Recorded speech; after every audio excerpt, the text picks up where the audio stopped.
Good morning, everyone. Welcome back to Basement Radio Arcade Podcast. Doing another BRAP rant this morning. Although we are going to have our regular scheduled BRAP podcast later on tonight at 9 p.m. Eastern Standard Time. So definitely don't want to miss that. We're going to have some great topics to talk about tonight. Obviously, we're going to be talking about MPD, which dropped last night. Big shout out to our good friend Matt Piscatella over at MPD. Does a great job in releasing the numbers and does put up a video. Hey, what's up, J Dub? J Dub says, "Good morning, America." Yes, good morning. And HGK says, "Howdy." HGK, what's going on, man? My fellow DMV gamer. Good to see you in the live chat.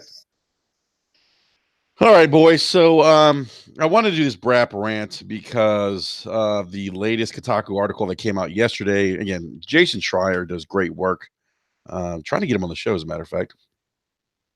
Um, he's actually currently working on his second book related to video games. His first book, Blood, Sweat, and Pixels, is a great read. If you haven't gone out and read that book, I highly, highly recommend that you do. It gives you some great insight into game development from from projects like Bungie's Destiny to some other related project or gaming projects as well. So it just gives you a lot of great insight into the industry. So OBJ Dadon, what's going on, man? Great to see you in the live chat. We have 5 people watching. Yes. Big shout out to all those 5 people that are watching. Appreciate you guys spending your Wednesday morning. Happy hump day, by the way. If I pause here in between, it's because I'm drinking coffee right now. Gotta drink my coffee in the morning. All right, so yeah, definitely. What's up, Jemai Dixon? Definitely join us later on tonight again, 9 p.m. Eastern Standard Time for the regular Brad podcast. We're gonna talk about MPD, as I mentioned earlier. We're gonna dig into Rockstar with the Kotaku article about Rockstar's crunch time and their policy in terms of who gets credit and for working on the game and who does not. And this has been a subject of controversy. We had a great debate in the BRAP DM yesterday about this. Some of us, disagreed. Some of us agree on Rockstar's policy or the implementation of their policy. OBJ Donna says if they cut back hours and release trash, then people will still complain. Excuse me. Yeah, I think as consumers, look, we have the right to air our gripes, if you will, but I often feel like at times, and this just isn't. I don't think this is just in the gaming community. Again, I'm an older person. I'm in my early 40s. I grew up in a different time where we didn't have social media. If you had a conversation with somebody, 9 times out of 10, it was phone or in person. You would have civil debates, conversations with individuals. Wasn't any of the kind of shit that you see on social media. And I think social media is giving people who probably felt that they didn't have voices in the say of things. It's got to give them the platform to have a voice. And maybe some of these individuals aren't individuals that are necessarily confident and probably would speak up in public, but because the autonomy of sitting behind a keyboard and typing away on social media without any real ramifications to what you say, people, um, people are, up in arms, or people will take that as an opportunity to voice their opinion. Sometimes maybe taking things a little bit too far. So that's just my opinion of the impact of social media. So I don't think it's just the gaming community where you have people that are really, really outspoken and complain about everything. I think it's probably all facets of life where you have controversy, and I think social media is just a natural gives people again the ability to say things that they probably wouldn't say in public, um, due to the fear of the kind of blowback they might get. So, want to go to the live chat here real quick. Jamie Jermaine Dixon says you can't complain about a dev team's treatment when you were tweeting from a phone made at a sweatshop. Yeah, I mean, I guess I can kind of see that point. I suppose if you're somebody who's passionate about the treatment of humans when it comes to labor conditions, then yeah, if you're strongly about that, if you strongly feel that people deserve to be treated with respect and be paid fair wages, work in safe, work conducive work environments, then yeah, I would say that if that's what you're passionate about, those feelings should probably translate into other aspects of industries or different employers of different industries, and not just maybe necessarily gaming. HEK says, have an anonymous voice. You can say anything without consequences, for better or worse. Yeah. I agree with that. OBJ Don says, I wish Naughty Dog would tell me The Last of Us 2 is trash because they couldn't give out overtime. Well, that's been a point of contention, I think, too, guys, that some of these developers aren't being paid overtime. I know that overtime is an interesting thing.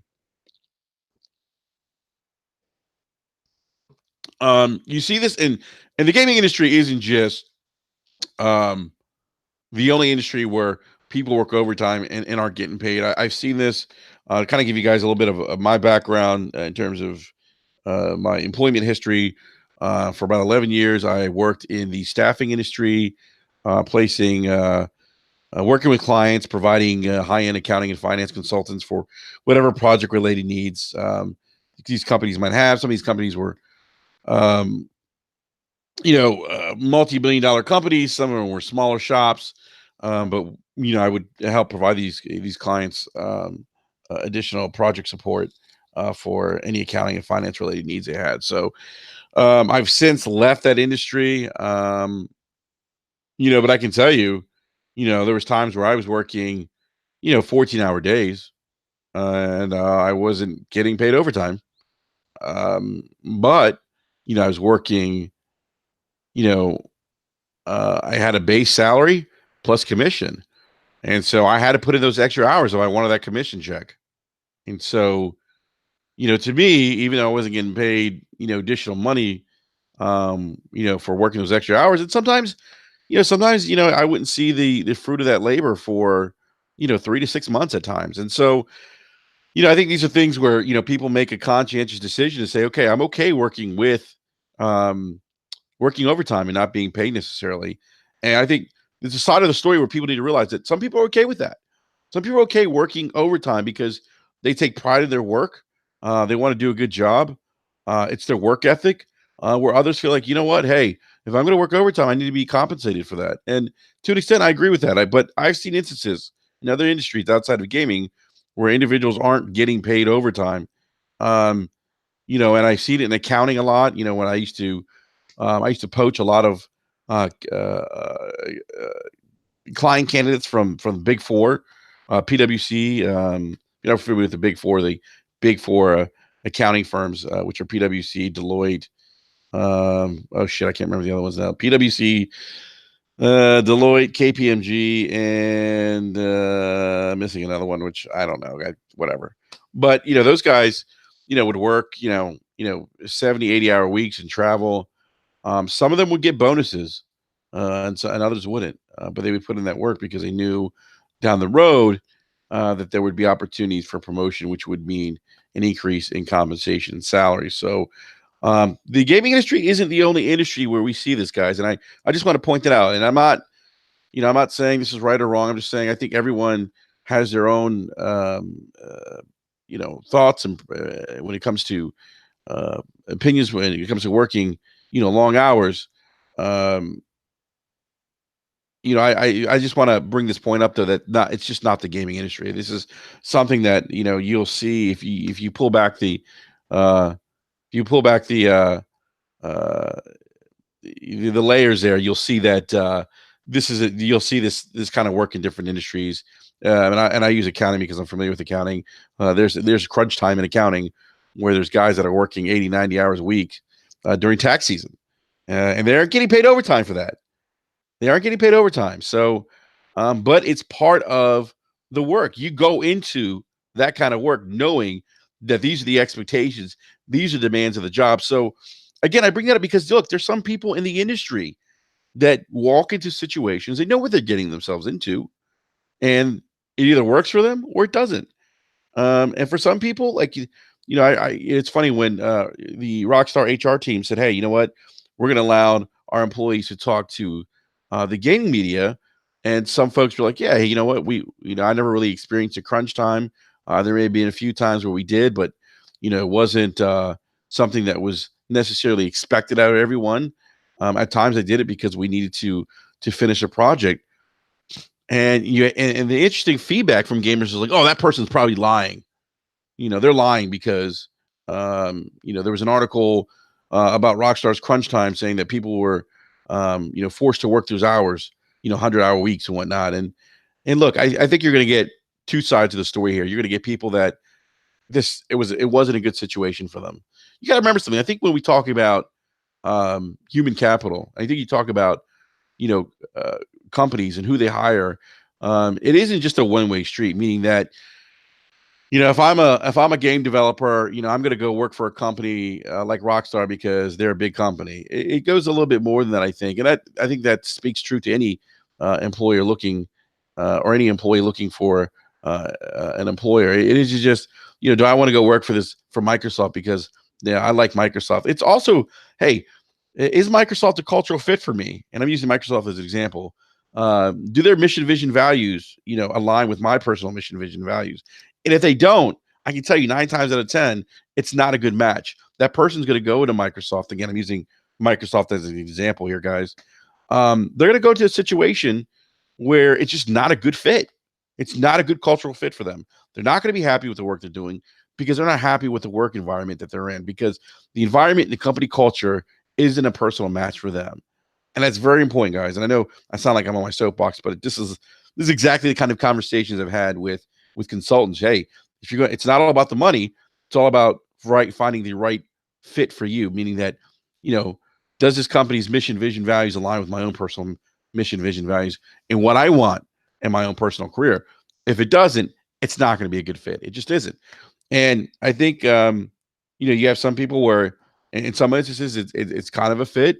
I think in other instances, you have people that walk into it and they just get burned out, and that's just natural. That happens. It happens. So I think what you're seeing in Rockstar isn't anything that's completely outside of the ordinary. And especially when you're dealing with, I think when you're dealing with large projects that carry these $100 million budgets. Look, guys, I'm telling you, anytime there's a lot of money involved in anything, and this has been my experience in working with government contractors that are working, multi-million-dollar, billion-dollar contracts with the federal government, and they're under a lot of pressure to deliver, whatever, support or product they're providing the federal government.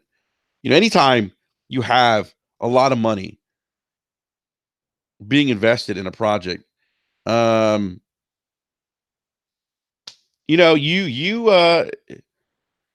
there's going to be a lot of pressure. There's deadlines to meet. You got to remember, game development, you have milestones.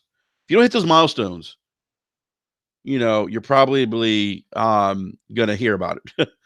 And again, because you got to, there's set budgets. There's a lot of pressure in the gaming industry, especially when you have these $100 million budgets for these AAA games. Keep things within budget, because at the end of the day, they want to turn a profit. These are for-profit companies. So I just want to go back to the live chat real quick, because I think someone brought up 10 to 12-hour work days. Chris Krobo Elite, what's going on, man? He says, my wife is working 10 to 12-hour days, but she's getting compensated for it. Yeah, she might. I mean, there's certainly organizations, Chris, that do that. But my point was that there's many. Um, this isn't a game industry only problem, where people are working those hours. I did some consulting work for a commercial developer here in the Washington, D.C. metro area. And I remember some of the high-level VPs in accounting and finance were working, 8:30 a.m. to like 2 in the morning, because they just gone through a merger acquisition. The only thing that those guys were getting at the end of the year was a bonus. It's probably a nice bonus, 20, 25% bonus, but still. um, Jemai Dixon says, when I was in the army and deployed to Iraq, we never got OT pay. You know, and there's a situation where people are putting their lives on the line and not being paid overtime. So, just a little food for thought. Jamia Dixon, thank you for your service to our country. By the way, certainly means a lot to me. Um, HDK says people say they care, but they don't. Jemiah said something about. I think he brought up about the cell phones being made in sweatshops. Or I'm sorry, Jemiah Dixon also said nobody cares about the Chinese workers making cheap products. HGK response to that was people say they care, but they don't want to pay more for those cheap products. I think there's something to be said to that. I mean, obviously we are a nation that is built on consumption. Our economy is based on really. I mean, we're not an economy that really produces much. As we did doing post World War II, pre World War II days. Um, our economy is driven uh, by consumption of goods. So, I mean, yeah, I mean, I think I could see that point, HDK. Maybe people don't want to pay for expensive products that are made here. So, excuse me. So I do want to bring up, and I'm not going to get into the entire Kotaku article by Mr. Jason Schreier, which again, if you guys haven't read it, I encourage you guys to read it. But this is, after the initial articles about the crunch time at Rockstar Games and the 100-hour work weeks, and then Rockstar allowing, kind of removing the gag order, HR departments removing that gag order, employees saying, hey, you're free to talk about work conditions here. Um, I know Jason said he was doing some more investigative reporting of people that are currently working there and have worked there in the past. And some people again felt like, hey, you know what, it's not a bad situation. Or others felt like, man, this is really stressful. It you know hurt my personal life, my health. And those things happen, unfortunately.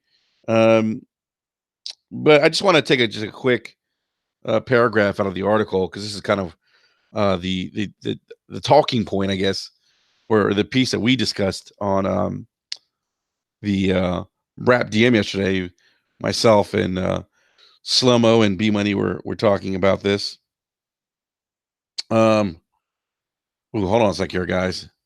Give me just a sec. My wife's calling me. I probably need to take this call.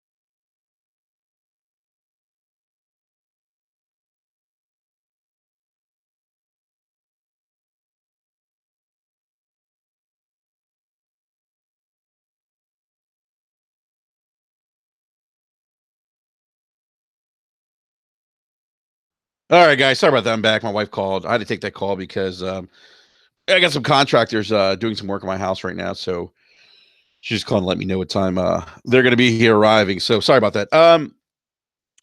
So I want to go to the one paragraph in the article that we were discussing, kind of debating about on the BRAP DM. And so this is an excerpt from the article that Jason Schreier wrote that was released yesterday. It says, one common fear at Rockstar is that if you leave during a game's production, your name won't be in the credits, no matter how much work you put in. Several former Rockstar employees lamented this fact, and Rockstar confirmed it when I asked. That has been in quotes, that has been a consistent policy because we have always felt that we want the team to get to the finish line, said Jennifer Colby. And so a very long time ago, we decided that if you didn't actually finish the game, then you wouldn't be in the credits. Ah, Christ. My wife's calling me again. Hold on, guys. And you're right, HTK. When the CEO calls, you answer. Smart man, HTK. Hold on a sec, guys.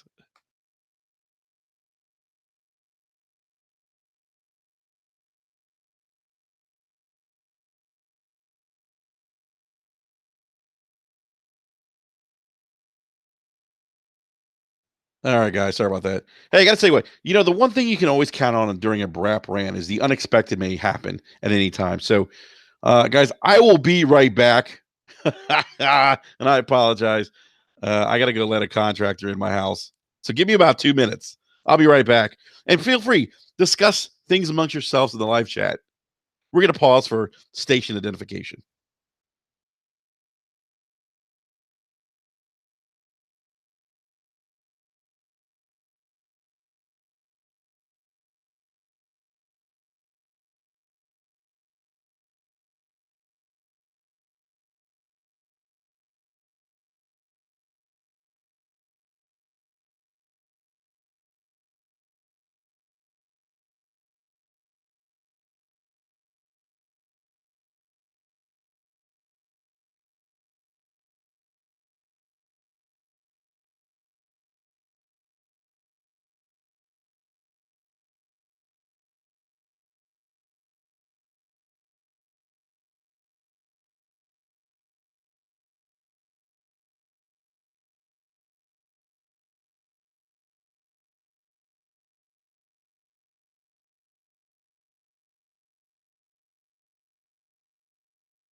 All right, folks. Sorry about that. I am back.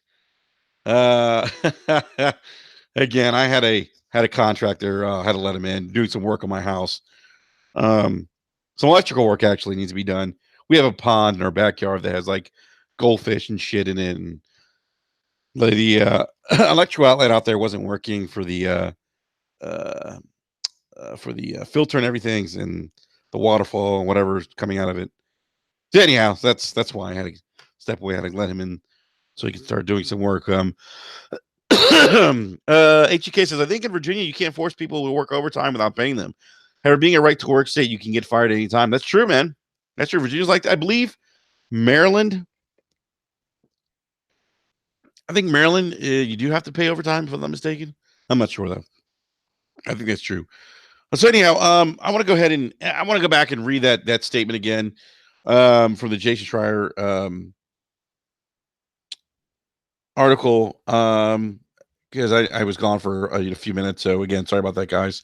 One common fear at Rockstar is that you leave during a game's production, your name won't be in the credits. No matter how much work you put in, several former Rockstar employees lamented this fact. Rockstar confirmed it when I asked. In quotes, this has been a consistent policy because we have always felt that we want the team to get to the finish line. End quote, said Jennifer Colby. I'm not sure what Jennifer's position there at Rockstar is. I have to look that up. So a very long time ago, we decided that if you didn't actually finish the game, then you wouldn't be in the credits. So the issue of, it's interesting. I've seen a lot of different takes on this. Some people have said Rockstar should be sued. This is in fact illegal. No, it's not illegal. They don't have to credit you for work you've done. Excuse me. My own opinions have kind of evolved since this. Look, the one thing I'll say is this: I don't think that Rockstar is this sinister, evil corporation. Now, there's some people out there that are saying this is sinister. They're evil. They're assholes. And maybe this is maybe this is an asshole thing to do. But it's clear that this is a policy that Rockstar has in place, and this is something that people are aware of. That work at Rockstar. That go to work at Rockstar. And so, look, if they have every right, Rockstar does, to run a company the way and to create a culture the way they feel will work for them and what they feel will deliver the best product for them at the end of the day. That's what they want to do. This is Rockstar's decision. This is how they want to create this is the kind of culture they want to create. And there's nothing wrong with that. They're not a government entity. They are a privately held or publicly traded company.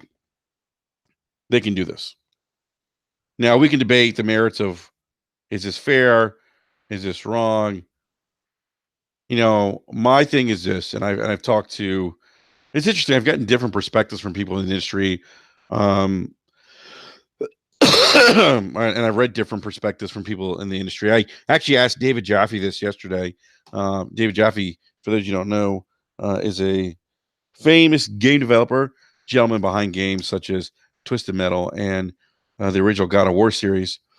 And David said, hey, he thought that if you work in a game, whatever amount of work you did, whether you finished or not, if you didn't get credit for it, he thought it was kind of an asshole thing to do. He felt like dangling, credits in front of someone in order to get the work done didn't sit well with him. He didn't think it was cool. But he also said that, hey, at the end of the day, this is Rockstar. This is how they choose to create their environment, and they have every right to. So, I think I can kind of see his perspective of dangling credits in front of people, saying, hey, if you don't complete this, I could see how that could be viewed as unfair. I guess my opinion would be is, I think I'm of the belief of this: you get credit for the work that you complete doing. I think if you complete the work that you do at Rockstar for whatever part of the project that you're working on, and they still don't put you on the credits, I don't agree with that. I don't agree with that. If you went in there to do a job at Rockstar and you finished whatever job, whatever piece of the development that you were responsible for, you 110% complete that, I still think you should be in the credits, even if you leave before the shipping and release date. Now, if you leave before and you leave and your work hasn't been completed, I don't necessarily agree that someone should be credited for that. Now, you guys, many people have disagreed with me. I know Slow-Mo disagrees with me with that. But that's just that's my opinion. Jim I Dick says, how can anyone enter a tech field and understand demanding it is?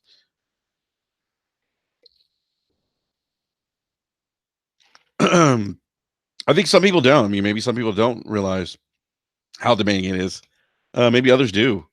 But the game industry is very demanding. And my understanding that Rockstar isn't alone in this practice. Now, just to kind of follow up on what David Jaffe said to me, he said that in answering my question to him about this and his thoughts on the whole Rockstar thing, he said at Sony, whatever you see at Sony, they would give anyone credit. He's like, if you worked on the smallest piece of a video game, they would give you credit because that's the kind of environment that they wanted to foster. So again, this goes down to what kind of environment culture this company wants to foster. Now, we do know Rockstar makes great games, great content. So, as me as a gamer, I've come to this idea, do I really care? How important is it to me that Rockstar facilitates a good work environment? I think I look at it like this, and you guys can agree or disagree with me. If they are, if they're really mistreating people, there's physical, mental abuse going on, sexual harassment. Uh, yeah, that's an issue. That's an issue I don't agree with. I don't agree with that. But am I going to stop buying Red Dead? Am I going to stop buying Rockstar games if the quality of the game is good?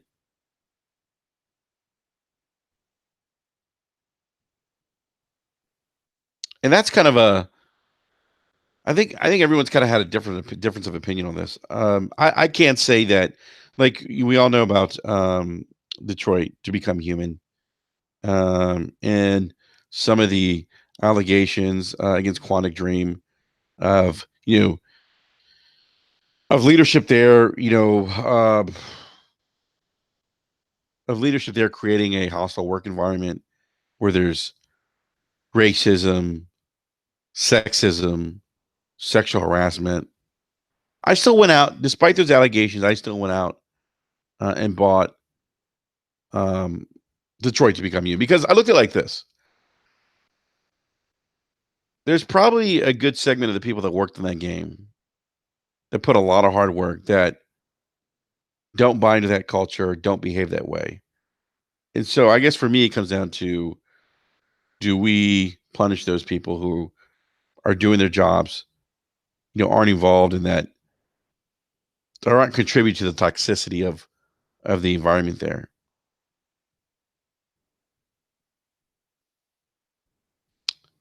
And so that's kind of that's the conclusion that I came to with regards to Detroit to Become Human.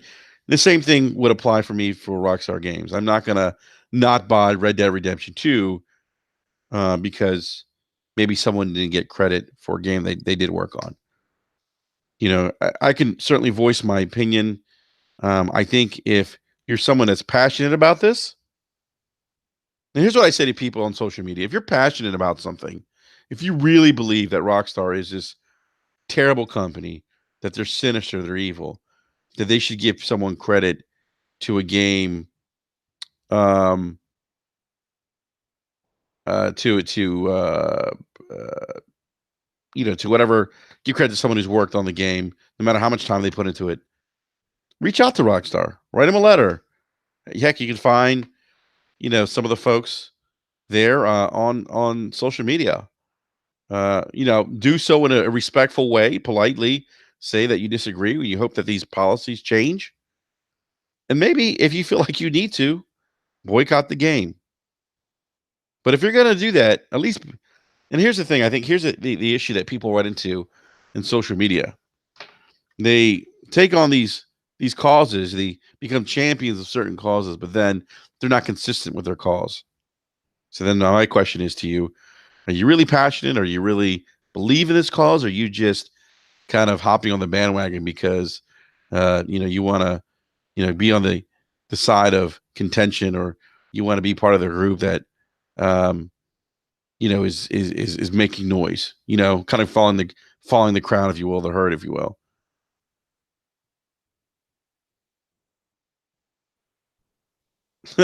Joanna Nixon says people won't even hit the like button. You expect them to write a letter. Yeah, I mean, this is true to an extent. But look, yeah.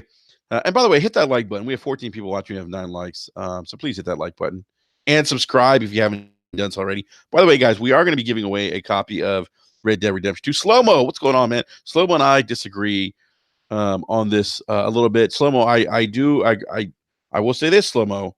I don't know if you heard me say it earlier, but I do believe if you have completed your job um, in a game and you leave prior to that game shipping, I think you should receive credit. Although I don't agree if you haven't completed whatever you were assigned to do, I don't believe you should get credit. That's my opinion. So I think slow mo differs with me, but that's fine. The great thing about what I've really come to enjoy with having slow mo and Forte on board with BRAP now is that we all have different perspectives, and we don't always necessarily agree. Um, but at the end of the day, we I think we listen to each other's opinions, and it's civil discord, and I think a lot of that's lost these days, especially on social media. So yeah, Joanna says, or HK says, people give you a thumbs down, but don't tell you why.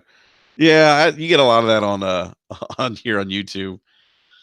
Um, yeah, people are going to be people. Yeah, it's true. But that's my thing. Like, if you're going to take up this cause, with how developers are treated, I think it needs to be consistent. I think we talked about this last week on BRAP. If you're going to boycott Red Dead Redemption 2 because of the crunch time, Slomo says we agree 5% of the time, but we're all bros and it's all love. Slomo, I like to believe we agree more than 5% of the time. But you all right, man. It's all love, man. But that's what I love about us, man. That we don't, you know, you come to BRAP, you're going to get difference of opinions. It's not always we don't always share the same thoughts and opinions on things, which I think is good because I think people need to hear both sides of the story or both sets of opinions because I think it's good. I think it's a way to kind of give you instead of one side of the picture or the coin, you're getting both sides of the coin, and I think that's important when you're formulating opinions and you're trying to think about well how does this maybe impact me or how do I really feel about this. Um, HGK says, here's the thing with credits. Do you give credits to your janitor that makes sure your breaks are a pleasant experience during your dev cycles? What? I'm not sure I follow you there, HDK. Huh. Yeah, I'm not sure if I. Someone says I agree. The best podcasts are the ones where there's civil debate, discussion, and not a circle jerk. No, I agree with that, man. Um, so I think when it goes back to gamer like I think Slow Mo describes some of these people as edge lords. I think that when you're taking up a cause, be consistent with your cause. If you're going to go out there and say, Rockstar is the evil empire, and crunch time is terrible, um, but slow mo, that janitor does keep the facilities clean, which allows them to do the work they're doing. Oh boy, slow mo's he's gonna write like a 5-paragraph response now. Uh, um, See, I think again, if you're going to take up arms, I mean, be consistent. If you're going to say, "Hey, crunch time is terrible. Everyone should get credits that work on games no matter what," and I'm not gonna buy the Red Dead Redemption 2, then hey, if you hear this about another developer, maybe favorite developer of yours, then you need to be consistent. You can't pick and choose based on a game or developer because that's not how that works. If you're really passionate and believe in something, and if you do, try to affect change. Try to do something about it.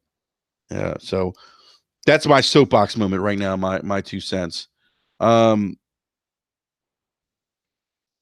so we're definitely going to talk about this more on BRAP tonight because Slow Mo's got some great thoughts, insight, his opinion on this as well. And P Money has a different opinion on this as well. And so we'll talk about this a little bit more on BRAP tonight at 9 p.m. Eastern Standard Time. But still, this is fascinating. I mean, I think for me as a gamer to get this kind of insight into the inner workings of a major game developer, it's interesting. And it's interesting, and it's interesting to hear, some of the feedback amongst different game developers. Some game developers are like, "Hey, you know what? I have, I've worked on games where I didn't receive credit for, and this is kind of part of the industry." Um, I can tell you there was a gentleman who responded to a tweet that our good friend, Mr. Negative, tweeted out regarding Rockstar, and this gentleman works at. I'm not going to drop his name right now, but he's uh, a senior account director gaming. Used to work for Deep Silver, PlayStation. Um, and he says that he says to in his response to Mr. Negative was, "Hey, this is really common. Credits are submitted towards the end of the dev cycle and usually only represent the people actively at the company at the time the game ships." So that's interesting. I mean, that's and so like I feel like there's often layers to things. Like we hear information and we read articles. I think there's probably layers and things we don't think about. I think sometimes the immediate reaction is like, "Oh my god, this is fucking terrible! I can't believe they're doing this." And then you find out that this is something that's maybe more common than we know than we realize. And so this developer again, his response to Mr. Megado was, "Hey, this is actually really common. Credits are submitted towards the end of the dev cycle and usually only represent the people actively at the company at the time the game ships." And then his response to another to Mega's response was, "It's really not as sinister as you're making it out to be. They give the list of staff that works in the department at the time it is requested. Often people are hired later in the development cycle after they've been submitted and not credited either." And then he goes on to say, "I'm just saying this isn't anything sinister. I worked on easily a dozen games I'm not credited in." He says, "So here's the thing. They're going," and so I think Mr. Magnet said, "Hey, well, couldn't they patch? Um, could they do something to maybe patch people in?" And he says, "So here's the thing. They're not going to patch credits. Anytime you open up code, you're risking breaking it. The simple understanding is that if you didn't ship a product, you're not expected to be in the credits of it." So, um, from this individual, it sounds like this isn't something that's uncommon in the gaming industry. And then in talking to David Jaffe yesterday, at least in his experience, no, that's not what Sony would do. Sony would whatever work you did. I mean, even if you weren't there at the time the game shipped, you still did see yourselves in the credits. So, and we've seen games where there's special thanks. Um, to individuals that worked on the game. So, but I do warn people of this. I know Slow Mo. You mentioned this. Well, the movie industry gives credit to people that worked on a movie, whatever. Even if they didn't finish the completion of that movie, they're still credited for work done. But this isn't the movie industry, and not all industries are going to mimic each other, especially industries that are maybe in different forms of entertainment, whether music, movies, or video games. They probably have their own norms, and that's what I mentioned to you, Slow Mo, yesterday. That unlike the movie industry, the gaming industry doesn't have a casting couch, and so these are. And I only brought that up to just highlight that the industries, while they're both in entertainment, certainly have different values and norms. Um, although they do provide entertainment. So, um, Jamada says, "I do think if you put in work, you should get a credit." So, yeah, I mean, I understand your point. I think my point was, if you're brought in to do a job, you don't finish it. I don't believe that you should get credit. Just that's probably more had to do with, my own personal thoughts and work ethic. We all have different opinions on that, but that's just my personal take. I think if you do, uh, Slow Mo, you can't say that, man. I'm not gonna repeat what Slow Mo just put in the live chat. So, yeah, I just again, I feel differently about that. I think, and I do agree with this one thing. I think if you do finished whatever work you're doing. I think if you finished your work and then your work's complete before the game ships, I do think you should get credit for the work you actually completed. Um, but again, I don't think that Rockstar Sinister. Again, I think this is just this is the environment they want to create. They want individuals to work cohesively as a team. I can understand why. I think um, if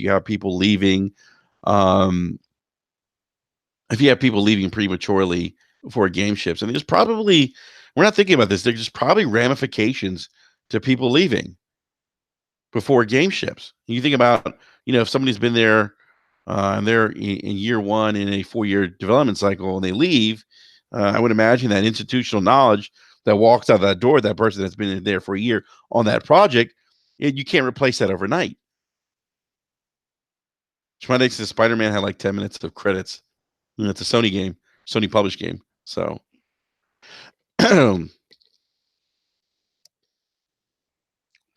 wow. How about Spider-Man outselling NBA 2K, a multiplat?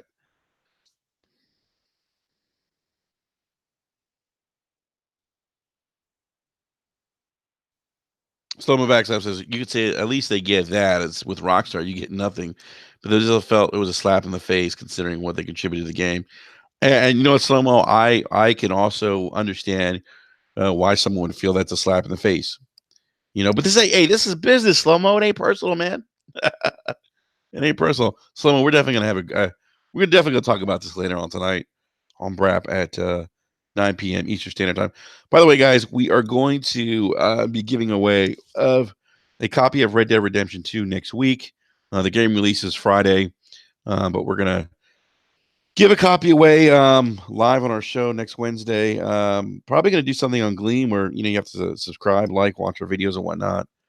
Um, Jemai says Spider-Man went bonkers. I think The Last of Us 2 outdo it. I agree with you, Jemai. I think The Last of Us 2, one of the best games I played last console gen. Probably one of my favorite games of all time.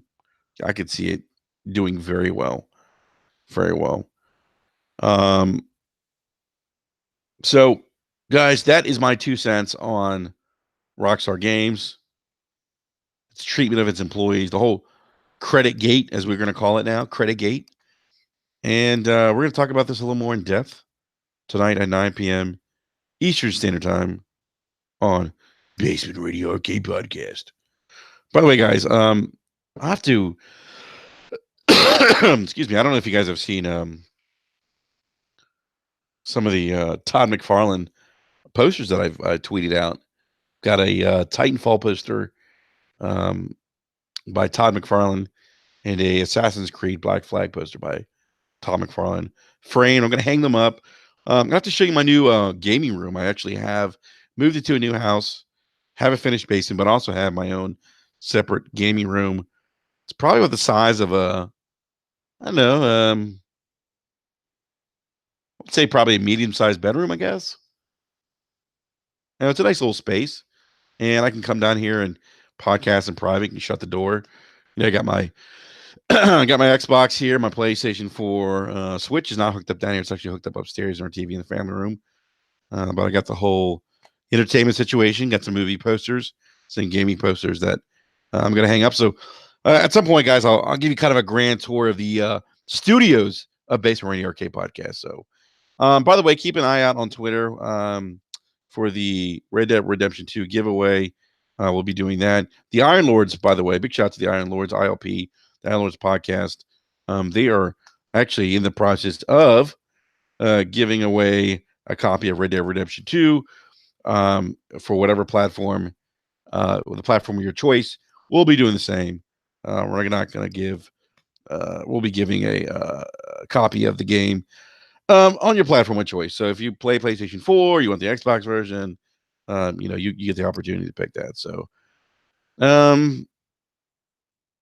HTK says such a nice. Yes, it is such a nice. So, all right, everyone, we're going to wrap up this rant. Thank you guys for joining me this morning. I definitely appreciate it. Great live chat, by the way. There's always great conversation in the BRAP chat. I was trying to get my man Jay Fonzarelli on, but he couldn't make it. So big shout out to my man Jay Fonz. And again, I want to give a Shout out to the Tick folks, the Inner Circle Network. We are a affiliate podcast of the Inner Circle Network, and definitely want to check out Tick. Go to the Tick website for all your latest gaming news and reviews and whatnot. And definitely check out my boys, the Iron Lords podcast. Great group of guys. You know, on every every Sunday. I think they start at 11 p.m. if I'm not mistaken. I'm not sorry, 11 a.m. On Sunday. So definitely check them out. And other than that, guys, come back. Join us later on this evening, 9 p.m. Eastern Standard Time for our regular Basement Radio Arcade podcast. Again, thank you everyone in the live chat. We will see you guys later this evening. Peace.